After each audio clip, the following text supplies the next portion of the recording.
वैद्यकीय व्यावसायिकांसाठी महत्त्वाच्या असलेल्या महाराष्ट्र वैद्यकीय परिषदेच्या निवडणुकीसाठी आज राज्यात सर्वत्र मतदान प्रक्रिया सुरू होती।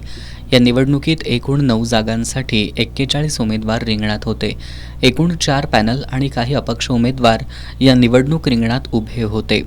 निवडणुकीसाठी राज्यातील सुमारे 1,30,000 मतदार होते, तर 36 मतदान केंद्रांवर सकाळपासून मतदान प्रक्रिया सुरू होती। कोल्हापुरातही शेंडा पार्क इथल्या वैद्यकशास्त्र विभागाच्या नवीन इमारतीत मतदान सुरू होतं। दरम्यान आज होणाऱ्या मतदान प्रक्रियेसाठी बुधवारी सर्वोच्च न्यायालयानं स्थगिती दिली होती। मात्र न्यायालयाच्या आदेशाचा चुकीचा अन्वयार्थ लावून आज मतदान प्रक्रिया सुरू होती। न्यायालयानं सरकारी प्रशासनाच्या या वर्तवणुकीची गुरुवारी अत्यंत गंभीर दखल घेत आज सुरू असलेली मतदान प्रक्रिया तात्काळ थांबवण्याचा आदेश दिला। त्यानंतर दुपारनंतर मतदान प्रक्रियेसाठी उभारण्यात आलेली यंत्रणा गुंडाळण्यात आली।